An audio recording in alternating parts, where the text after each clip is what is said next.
Pure Steel gets down, it gets really hard for people to keep up. Yeah. So I don't know what Andrew's playing, but it should be a good match regardless. The Pure Steel deck's definitely a fun one to watch. Wins big or loses big, or plays these like really cool games where like you've got like a Trinket Mage, a Flayer, Husk, a Mortar Pod, and like a sword that you're going to cast next turn. You have to figure out how to kill them. It reminds me almost of Dredge, where it's like if everything goes right, you get Pure Steel, things goes nuts. Otherwise, you're like, all right, be down with Narcomoebo, like, let's go. And I understand the decks are very different, right? Like, you're not, like, combo killing your opponent and doing some ridiculously unfair thing where you flip your deck to the graveyard. It falls into that same kind of, like, hyper-linear aggro deck as well. Right. Or, like, you know, all the games where, like, Hive Mind beats you down with Pact of the Titan tokens, right? Yeah, like, it's all like 2 of those games that ever happened in the history of the world. So, Andrew, to appease the person who just asked us on Twitter, this is a Vampires deck for Andrew. Perfect. So Gabe Lonkian on Twitter just asked us, are there any Vampires decks? Why, yes, there are. Andrew Shrout playing Black-Red Vampires. He's got Mono-Black Vampires. Mono-Black. He's got a couple of Nighthawks, some Viscera Seers, all the Bloodghast, Highborns, a few Pulse Trackers, Lacerator, Gatekeeper, some Despised, Inquisition, Lash Writhe, Go for the Throat, and Dismember. Bunch of lands. He doesn't have all of the fetch lands, which is interesting. Maybe you're just worried about mono-red collateral damage taking too much points. Maybe you just want a bunch of like actual swamps in your deck, so you draw enough lands to make Lash Writhe super lethal. Out of the board, he's got Demon of Deathgate, Dark Tutelage, Vampire Nighthawk, probably going to come into this match, Disfigure, Batter Skull, Surgical Extraction, another Dismember, and a Memoricide. And I think it's interesting that we see Demons of Deathgate because that was a card that was really big when Valakut was really popular. That was like the Vampire's answer to Valakut. And then it went away because Cobblade existed, but now we're back. Yeah. And it's probably good against other decks now that Jace doesn't exist. Right. Going into the oil kind of puts a damper on it against some decks, but it's probably still fine. Just cross your fingers. Yeah, see what happens. Don't roil me, bro. And for those of you who weren't around for Nate Pease's deck before, his deck is, he has Pure Steel Paladin, Preordain, Mortar Pod, some Trinket Mages which get a Flayer Husk, or get 3 Flayer Husks. He's got a sword, a Basilisk Collar, a Light Staff to also get. He's got a bunch of swords. He's got a couple of Feast and Famine, a couple of War and Peace, and a Body and Mind. Some Mox Opals to ramp with, some Dispatches for removal, and then a few random creatures to fill it out. Glinthawk, a couple Firewalkers, a couple Esh-Oracles, and then 1 Apostle's Blessing. The mana base is some duels, Inkmoth Nexus. Exactly what you would expect from him, right? Then out of the board, he has Dismembers that he's going to bring in here probably, some Flash Freezes, Negates, a few swords to shore up the matchups that he wants specific swords in, like some more Feast and Famines here. And he's got a couple core Firewalkers too, so he's got a good spread here. It'll be interesting to see. Yeah, definitely. Pure Steel Paladin. It's crazy. Right out of Block Constructed. Yeah. It's definitely a card that does does 2 very powerful things. Cantrips your spells and draws you a bunch of cards, and then makes a bunch of mana. Right. So it's definitely deserves the attention it's gotten. Yeah, and all the games we watched of that deck so far, it's like whenever it draws a Paladin. Whenever Paladin lives. Yeah. You just kill everything they do, or otherwise, kill them, or everything. You gotta kind of grind them out a little bit. I wonder how the Vampires matchup plays out. How do you think this matchup will play? I think that the massive removal is going to be a difficult thing to deal with, but we'll see. Man, well, let's see. Looking at the Vampires deck, I see the discard, obviously. Go for the Throat and Dismember. That's only 5 removal spells. Gatekeepers. That's not going to hit. There's too many germs. He has Despise and Inquisition. Right, so he's got definitely has some answers. Yeah.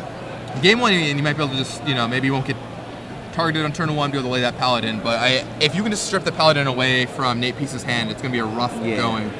Yeah, especially post-board with Disfigures and Dismembers coming in. Possibly even Dark Tutelage, just to ramp up some card advantage. Yeah, I mean, they're getting a lot of card advantage, but if you can draw 2 cards every turn, maybe that might be able to help you. I don't know. I mean, you can usually, it's not even the issue of the card advantage, it's just like you want to draw a bunch of cards to do stuff. I mean, and they even have an answer Demons of Deathgate, if that's what you're into. Oh, that's Dispatch. It could dispatch you. That's true. Yeah, just probably a little too risky. Yeah. I mean, I don't think you'd bring it in anyway, just because taking all the damage is a bad idea. Sacking your 3 guys is probably a bad idea. Yeah. But it's interesting. Yeah. nonetheless. So, should be a good matchup. We haven't really seen this matchup yet today. Once again, it's cool seeing. Normally, like I wait till Sunday to see all the cool matchups play out, all the matches we don't know. But today, seeing a lot of really interesting standard decks with this brand new format. It's like doubly brand new between M12 and the bannings of Jason Mind Sculptor and Stoneforge Mystic. Yeah. It's just totally different. It's a whole new world of standard. Will you be a part of it? We're in Seattle next week, too. So if you are on the West Coast somewhere, it's not too late to buy your plane ticket and come out and visit us. It's going to be a good time. Thinking about it. Seriously thinking about it. I mean, you'll have a place to stay. Oh, so yes. Should be good times. I'll be doing coverage in Seattle along with Brad Nelson. Should be a really, really great opportunity. He can talk about his book then. Yeah, exactly, exactly. Yeah, Brad, in case you missed the teaser, we'll do it again before the top 8 starts. So Brad Nelson has a book written about him by Rich Hagan called Grinder. It's really a phenomenal book. I know some people might scoff. It's it's a magic book or this, that. But I've read it. It's very, very good. Yeah. Like it is. I read it from front to cover all in one sitting. It's that good. It is an incredible book. And you guys will really want to check this out. It's both touching and moving, and you really get to see a side to Brad you just didn't know about. And it's also accessible to non-Magic players. I'm probably going to buy my mom a copy just because, it's like anybody can read this book. It's actually just interesting. So it's not just that one time at that Pro Tour stories. It's like this is how this happened. This is who he is. It's partially about life, and there's some magic in there too, but it's explained very well. Rich does an awesome job.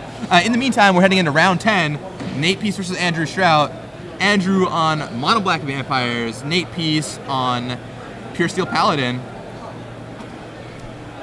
Yeah. Not completely sure how this matchup's going to play out. Depends kind of on how the removal suite plays out for Andrew Shrout compared to how well Nate draws if he gets the Pure Steel Paladin down. Yeah. Andrew Shrout did win the roll, which will make a big difference. It should, in fact. He will definitely get to establish a board before he has to kill a Pure Steel Paladin now. Yeah, I mean, also Nate might have been able to get something going if he'd go like turn 1 planes, and then Andrew's like, okay, well I'll just play a land and then Inquisition them later. Yeah. Not the case.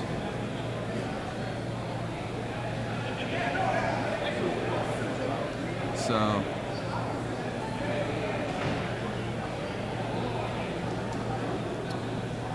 And. Alright, players are off to the races. Yeah. Okay. Yeah. No, I'm on the play. I was like, wait, were we just told incorrectly? No.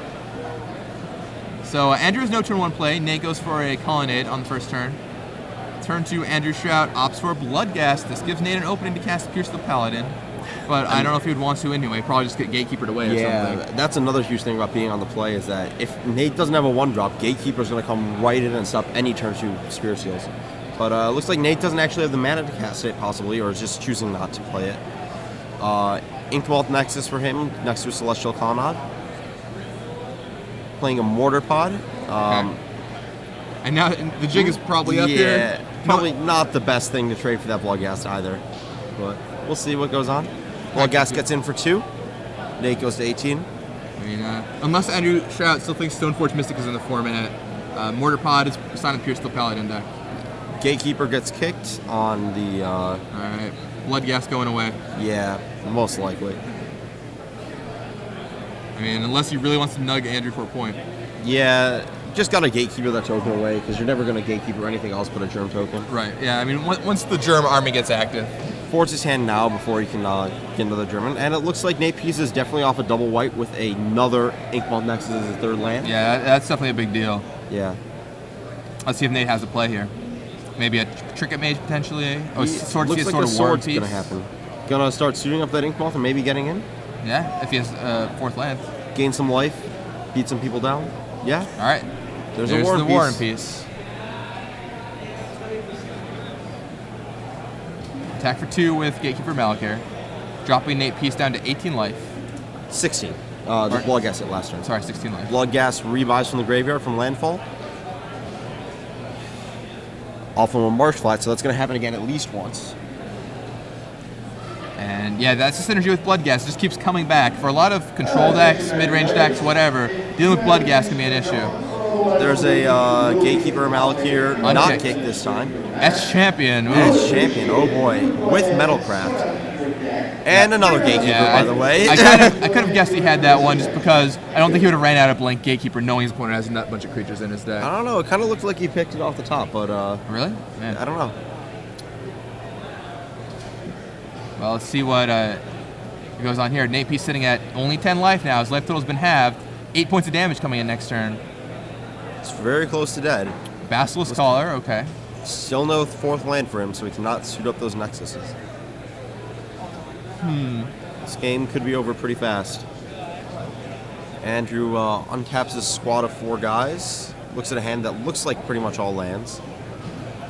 Bloodghast gets dispatched on the attack, and Nate's going to go to 4 life from 3 Gatekeepers. Okay. Now, I think Nate really needs to draw a land here. And if he does that, maybe he goes for Sword of War and Peace. Yeah, he has a lot of cards in hand. And Poison's not that hard to deal with. Or hard to deal, let's rephrase that. Huh. I don't see him slamming down a land yet, though. So that'd be a more precarious position. He's got a Mox Opal. Oh, well, okay, Mox Opal, that'll do it. Yeah, that will in fact do it. And let's see, so there's 6 damage incoming on Nate, but if he serves in for 3... Gains 4, goes to 8, 3 poison, Andrew takes 3. Now, I'm not sure what Nate's other options are. If he's worried about Andrew Shrout having a removal spell in his hand, then he might have to wait. He could, let's see. If he has a Pure Steel Paladin, he could just start going wild with it. Sure, that's possible. Yeah, I mean, like, a Paladin followed by, like, a pair of Flare Husks would be really good right now, but... He has not had a chance to play Paladin. Oh, he just passes the turn. That's his back. Interesting. Is he going to get some blocking in with those Inkmoth next time? I don't know about that. That seems a little... like he's just blowing all his resources on one attack. Nexus is going to get animated for Nexus. Nexus blocks Gatekeeper. Gatekeeper gets dispatched. Other Gatekeeper gets dispatched, and that's all the dispatches. He has 1 more left in his deck. Wow. Talk about getting dispatched. So yeah. That Gatekeeper goes to a 1/1, and Nate Pease effectively stabilizes at 4. I mean, see how well he does it. That does not come into play on deck. Yes, it does. Oh, that's a Mox Opal. And that is a Pure Steel Paladin. Tricky Mox Opal hiding down with the lands. Inkmoth gets up. Now they all get equipped Suits for up free. with... Oh, wow. That's a Basilisk Collared, War and Peace, Mortar Potted Inkmoth Nexus coming in. Talk about a turn of the tides. Yeah, that's 3 damage. However much life Nate has cards in hand, and another 3. So I think that's plus... yeah, that looks like he gains 4 life, and then just suits everything up. And Andrew's going to go to 3 poison and 17 life, I believe. Man, and that is how the Pure Steel Paladin dex works. That's the power of that Pure Steel Paladin right there. You saw it come down, and it just generated what? 12 mana on that turn? Equip the Mortar Pot, so it's like 8 real mana, but maybe 10, you know. But still, that's a lot. That is a ton of just free mana generated by that card. It's insane. All right, so Bloodghast comes down. Nate's still at low life, but Bloodghast cannot get in there because of that Pure Steel Paladin. Nate preordains. Nate's at higher than 4 now, right? Yeah, he's at 8. He sees an Apostle's Blessing, which is going to be awesome because it means that he can move all the equipment freely from that Pure Steel without worrying about a dismember. Wow. I think Nate's just going to start killing him with poison. Yep, time to poison him out. So after this hit, Andrew only has 1 more turn because that Mortar Pod damage does the last one. Yep, Mortar Pod plus Infect works pretty much exactly how you want to. And you're right, that Apostle's Blessing will prevent any shenanigans. Yep. Yeah, this really went from Nate looking dead to Nate being in a dominating position. Nate gained 5 that. Yep, that's over. Wow, and that is the power of Pure Steel Paladin. Once again, like we said, the deck is so scrappy, it tries and tries and tries, like it tries to work with Flare Husks, then you just draw Pure Steel Paladin and everything changes. I think Nate may have still had all these dispatch from his hand, possibly, but I don't know. May have just been him picking up his graveyard. So what do you think they're going to be sideboarding here? So if we look at Nate Peace's deck list, we see Dismember. For sure. It's a card that could possibly come in. And Feast and Famine, for sure. Feast and Famine. You don't want Body and Mind against vampires. You just mill all their Bloodghast and then die. So that's definitely not what you want to do. Let's see what else. You probably don't really want a core Firewalker. It doesn't look like a card that does much. It's 3, and you must bring in about 6. I don't know. All right, well, what do you think about Andrew? Andrew definitely wants Nighthawk. He definitely wants Disfigure. He might want Batterskull. He might want definitely wants Dismember. Probably wants Dark Tutelage. He might want to cut a couple Despises or Inquisitions. Definitely cutting Pulse Tracker. Well, that's just going to trade for a Mortar Pod or a Flare Husk all day. Isn't Despise and Inquisition really important to beating Pure Steel Paladin, though? It's just like extra removal spells. Like, Despise especially isn't that good at doing anything else against his deck except for hitting Pure Steel Paladin. What else? Like, you're going to hit Trinket Mage and that's it? There's, post-board, there's probably like 10 cards that it hits in the deck at most. Sure. Inquisition's probably fine, but yeah, you can cut down on sure. Despise.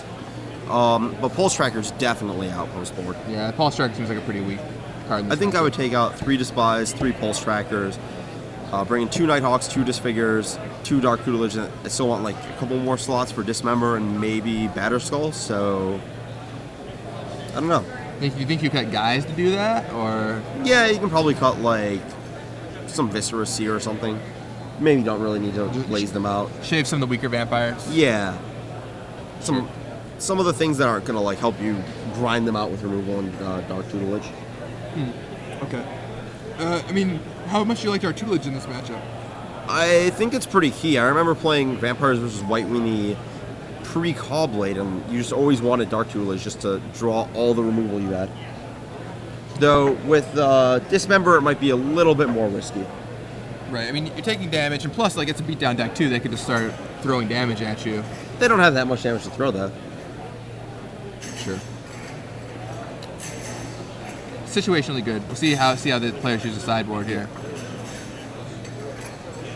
After watching the first game, I feel like it played out similar to what we said. I think Andrew has the advantage unless Nate hits Pure Steel Paladin. Correct. And then things just get out of control. It's hard to deal with all that equipment moving around. Mm-hmm.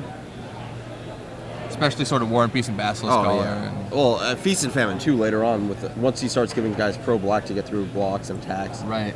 That's huge. Yeah, and I mean, untaps all of his lands too, which could be pretty relevant. Though to be fair, by the time he's throwing that around, he probably doesn't need the mana so much, but that definitely makes a big difference. Just, as pro-black, +2/+2 pro protection for black. Yeah. So we'll see how this plays out. Yep. Looks like Andrew, it's him counting a sideboard there. It's Yeah. like, man, it's a really big opening hand. Yeah. Just wanted to see all the cards he was going to draw if he mulliganed. Have you played much of the Paladin deck already? Enough to make me know it was not the deck I wanted to play, but it's just so reliant on the card Pure Steel Paladin that I just really don't feel comfortable playing it. Yeah, I mean, I agree it's not my style of deck because it is really all in on the Paladin. Well, not all in, but it certainly needs the Paladin. Without the Paladin, it's a lot like, I'm going to play these Putrid Imps and these Narcomoebas from my hand and beat them down with them and right. Hope that's enough. It's a little bit better than that, but it's the same concept. And you can definitely get games that way, but really when things get online with Paladin is when the deck shines the most.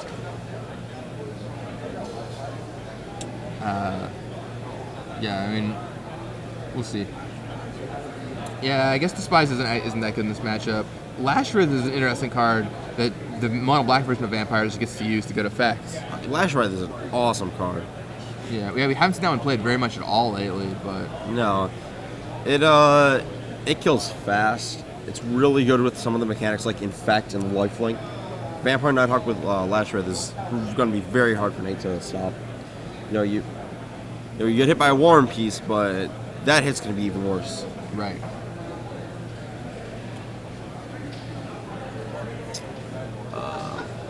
So one more round after this one for everyone watching. We'll see the quarterfinals after this round, and then we'll tomorrow morning we'll come back for the rest of the top 4. Notably, in the top 8 of today and tomorrow, we're going to be giving away in the finals. So top 8 of the standard and top 8 and the finals of Legacy both happening tomorrow. We're going to be giving away Gen Con badges in the finals matches to random people on Twitter. So if you don't have a Twitter account yet, you might want to start signing up. Gen Con badges, pretty awesome place to go, and the badges have like $75 value or so. Yeah. So it's going to be a really good time. Nationals is there this year. So if you don't have a Twitter account yet, start signing up and get your, I don't know, get thinking about it. And tomorrow morning, we'll be giving away at about 8, 9 a.m. somewhere in there. Get ready to answer those trivia questions. Yeah. Should be good times. All right, looks like the players are grabbing their opening hands. And they're off. So Andrew Shrout cracks a fetch line on the first turn, gets a swamp.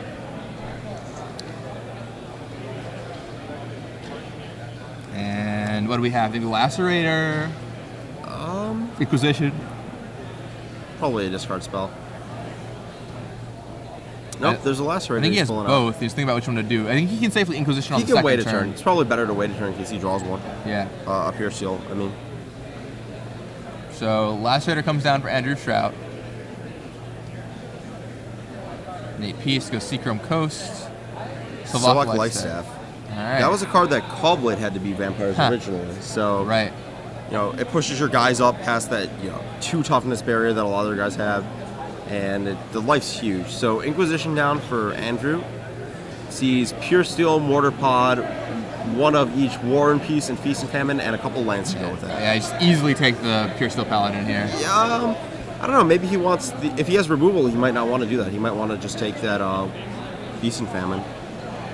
I don't know. It feels like I don't know what's in Andrew's hand, but I'd rather say the removal spell for whatever's going to wear the Feast and Famine. Yeah, and he takes the Pure Steel Paladin. Then you can just another Inquisition.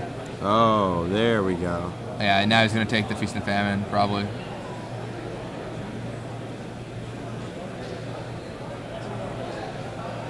In Mortar Pod, I guess you make an argument for it, but I think it's got to be Feast and Famine all the way. All right, passes back. And we'll see what Nate does this turn. Maybe play the Mortar Pod we know he has. And there's the Mortar Pod.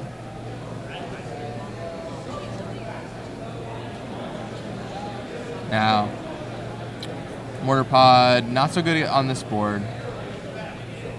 Especially, once again, without Paladin, without anything to do with it. It's pretty unexciting. It's going to get a little clunky. It might suit up that life staff and gain some life and see where that goes. Right. I mean, you could sacrifice your token, gain 3 life, but... Maybe kill something. Who knows? Hopefully. Perhaps. Live a dream. Andrew will play right into that. No. Oh, there's Gatekeeper. Going to knock down that Mortar Pod token. Hopes and dreams of that zombie are just crushed. Andrew takes 1. And then Nate takes 2. Let's see what Nate does this turn.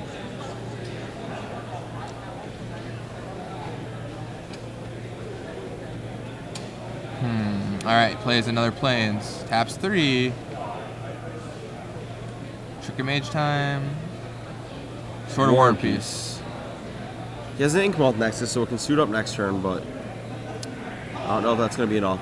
Andrew goes to, I believe it's 16 from the 2 fetches, 2 turns of Lacerating.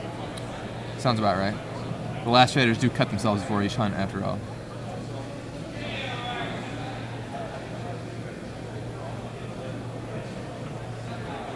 Draws a Bloodghast, has a Highborn, a Bloodghast, and some other card in his hand. Crashes in for 4. Yeah, that's going to drop Nate down to 12 life, and probably just go for it's a Gatekeeper, Highborn.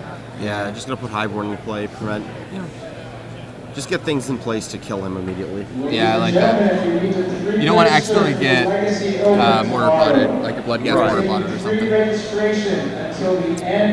4 mana. That is a Pure Steel Paladin. Oh, nice one. And that is a Mortar Pod. What a draw by Nate Pease. Things are going to get wild now. Once again, he drew the Paladin. So now he's going to equip everything. So Mortar Pod's going to get Life Staff, Paladin's going to get Sorted, and Mortar Potted probably. So it's just so weird to watch people just move around equipment. Yeah, I'll just put this wherever I want it. See what happens. Yeah, just call it good. He even has the token to stack to the Gatekeeper. Yeah, that's pretty insane. And again, this game ended almost, or got out of hand almost as quickly as it started. Nate realizing that he doesn't want to get dismembered on that Paladin with all the equipment on it, so he moves the sword over. Makes sense. Does. The Paladin still blocks down a guy. Andrew going down a life again.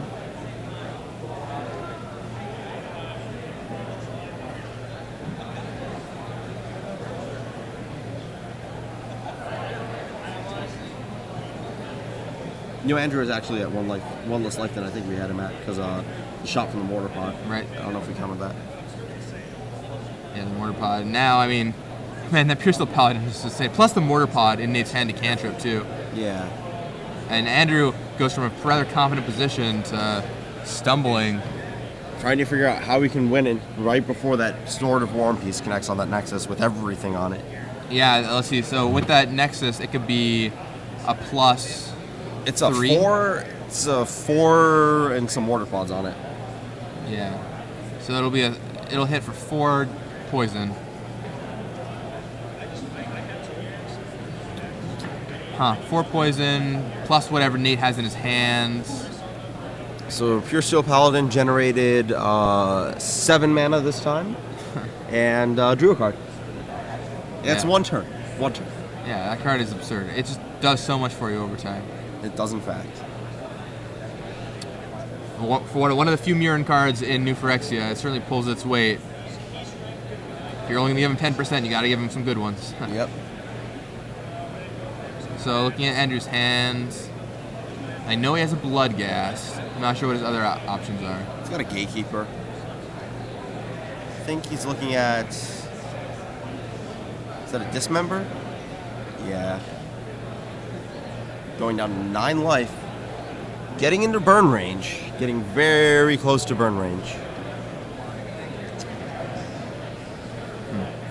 Yeah. Let's see. So sitting at 9. Life total's 9 to 12. For those who can't understand what's going on in this clogged board state, Andrew's sitting at 9, Nate Pease at 12. Andrew's board is Claustra Highborn, Vampire Lacerator, Gatekeeper of Malakir versus Germ Token with Mortar Pod, Slovak Lifestaff, Sword of War and Peace, and an unequipped Mortar Pod. Andrew just binned his Lacerator to drain 2 and got shot for 1. So now life totals are 10 up.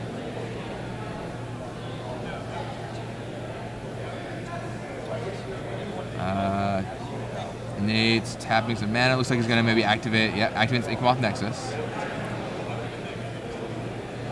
To suit up with a sword. Yeah, that's what seems to be happening. So now it looks like that's going to be 3 poison this turn. Yep. Followed by gaining of 2 life and dealing of 2 extra damage.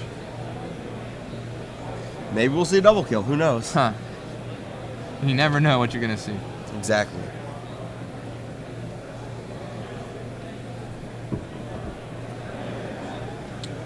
All right, so Nate serves him for 3 poison. It's been really interesting to watch this matchup play out because the Vampires deck seems to get ahead so quickly, and then Pure Steel Paladin comes down and everything just starts changing. Yeah, all the equipment everything gets just equipped. falls apart. I think that's an Inquisition off the top for Andrew. Not really what he needed right now. He does have a Gatekeeper, so that could be relevant. Right, Gatekeeper down the germ. Yeah, or the Inkmoth Nexus, whichever Nate decides. Probably well, I guess. The Nexus doesn't really do much right now. I mean, that germ's actually pretty bad, though. It no longer has the sword on it, so... Isn't the germ how Nate was planning to go to victory? Possibly. I don't know. I mean, you're Germ's basically probably just going to shoot for 1, gain 3. Yeah, shoot for 1, gain 3. I mean, that Inkmoth Nexus is just 2 attack steps away from killing. Yeah. 2 attack steps and a mana. Well, I think he can give it the Silvok Lifestaff now, right? Oh, yeah, that's true. I'm still thinking Mortar Pod. Getting a little fancy. Yeah. Yeah, so you activate, give it Sword of War and Peace, give it Silvok Lifestaff. That's going to attack for 4 this turn. 3 poison, 5 life, or 7 poison, 5 life. Counting the wrong way in that poison there. Huh. Gaining 2 life. Man. Yeah, so Andrew Shrout all the way up to 7 poison, and like you said, only 5 life. Nate Pease going up to 13 life, I believe. Yeah, that sounds about right. And Andrew has to find an answer this turn, or that Inkmoth Nexus is going to do him in. That's a swamp. That is not an answer to that poison. And is that a Dismember in his hand? If not, No, it's a Inquisition, and I don't even. Yep, that's there we go. Pure Steel Paladin takes it down. It does in fact. Nate Pease locks up what should be a top 16 finish with the Pure Steel Probably. Paladin deck. Good work, Nate Pease. I've just been told that his one loss, Kyle Dubinsky, or his latest loss, Kyle Dubinsky, did in fact make top 8 with Tempered Steel. Oh, there you go. That was your pick to win the tournament. Still is your pick to win the Still tournament. is. So we'll see how that goes down. So we know that Tempered Steel is in. Now the top 8 could all draw in. So do we know what the top 8 competitors' names are? I don't know. We have not seen a standings yet, so. Well, hopefully we can get a copy of the standings soon and take a look over who the top 8 players are. But Kyle Dubinsky, certainly someone you want to be in the top 8. The deck's good. All right. And hey, we're back. Hi. I'm Gavin Burnham here with Ari Lax here in the booth of the Star City Games Open Series here in Cincinnati, Ohio. We've seen 10 rounds of play, crazy 10 rounds, and now we're looking forward to the quarterfinals coming up soon. And announcing the top 8. And we just find out Kyle Dubinsky, like you said, is in top 8 Yep. with